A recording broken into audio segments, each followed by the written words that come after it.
Rasulullah SAW bersabda, kullukum ra'in wa kullukum mas'ulun an ra'iyatihi. Jadi setiap seseorang itu pemimpin.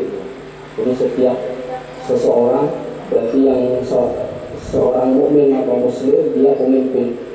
Wa kullukum mas'ulun an ra'iyatihi, dan setiap kamu itu bertanggung jawab atas orang yang dipimpinnya.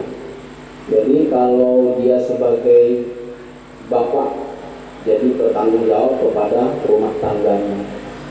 Kalau dari pemerintahan, misalkan dari RT, RW sampai ke atas, itu dimintai pertanggungjawaban. Jadi permintaan pertanggungjawaban itu paling tidak menurut dasar negara Persatuan Indonesia membina kerukunan antar bangsa, antar umat beragama, antar golongan, antar ras. Meskipun kita berbeda-beda, tetapi menjadi satu dalam naungan Negara Kesatuan Republik Indonesia. Jadi kalau dari sila pertama sampai terakhir sampai 5, kenapa di sana kakinya itu mencengkram Bhinneka Tunggal Ika? Jadi apa maksudnya dia? Jadi ketika kaki itu kan berkaitan dengan tanah, dengan kita berpijak. Jadi kalau burung itu terbang tinggi, jangan lupa aspirasi di bawah itu betul-betul didengarkan. Setinggi apapun yang kamu bawa itu adalah aspirasi rakyat, aspirasi orang-orang yang kamu pimpin, sehingga itu harus bawa ke atas. Jadi dia mencengkram Bhinneka Tunggal Ika, berbeda dalam satu. Jadi berbeda-beda tetap dalam satu. Mau yang mimpin siapa saja, agama apa saja, golongan apa saja, suku apa saja, tetap semuanya melindungi suku yang lain, melindungi agama lain, membina semua dari lapisan bawah sampai atas. Sehingga jangan lupa ketika kita terbang tinggi, wa kullukum mas'ulun an ra'iyatihi. Jadi yang saat ini yang terjadi peristiwa politik itu berkaitan bukan masalah agama, tetapi hanya perbedaan politik saja. Sehingga antar umat Islam saling menyerang, saling menghina. Itu gara-gara politik, bukan gara-gara agama, bukan.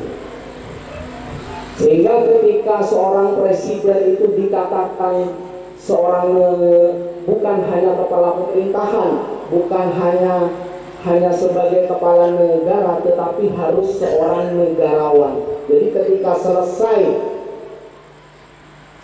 menjabat, dia harus menjadi negarawan. Terhadap aspirasi orang-orang yang kecil, orang-orang yang minoritas, kelompok yang kecil harus ditampung dia. Sehingga apa? Demi kerukunan antar kelompok. Jadi jangan sampai kita gampang untuk diadu domba. Apapun motifnya, baik itu ras, golongan, suku, agama, itu yang terjadi saat ini hanyalah masalah politik. Jadi kalau masyarakat awam yang mengaji, silahkan mengaji. Kalau tadi ada pembacaan, kalau masih belum bisa bacaannya, baca aja sholawat dalam hati. Jadi sallallahu alaihi Muhammad, sallallahu alaihi, atau sholawat yang lain, baik yang pendek atau yang panjang. Sehingga ketika terbang jauh itu bawa kullukum wa kullukum mas'ulun an ra'iyati, dan kamu, setiap kamu itu bertanggung jawab terhadap siapa yang kamu pimpin. Sehingga demi kerukunan harus rela dia, harus rela merangkul. Karena coba lihat sila keempat, ada problem apa, masalah apa saja, kembali ke musyawarah. Jadi apa harapannya? Terjalin kerukunan dari yang terendah dulu, dari RT, dari RW, lingkungan, terus kelurahan, kecamatan, kabupaten, kota, kemudian ke nasional. Inilah menjadi dasar, menjadi fondasi. Jadi seperti majelis seperti ini pemersatu dia.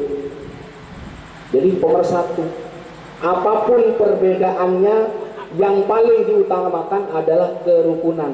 Kalau belum bisa rukun, kembali ke ke musyawarah wa amruhum syura bainahum. Jadi ketika kamu mendapat ada suatu perkara yang susah dipecahkan, kembali kepada musyawarah.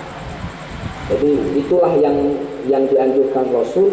Jadi setiap seorang itu ra'in, dia pemimpin. Wa kullukum mas'ulun an ra'iyati. Jadi ketika tinggi, jangan ada yang namanya kalah menang. Jadi kalau bisa win-win solution, jadi menang sama-sama atau sama-sama menang. Jadi sekarang sudah dalam politik sudah menang, tinggal efek dari politik itu yang harus dipikirkan. Baru-baru ini ada bom meledak di Katedral Makassar, terus ada di Mabes Polri teror. Jadi sebelum terjadi maka harus diantisipasi. Jadi makanya pencegahan itu lebih baik daripada pengobatan.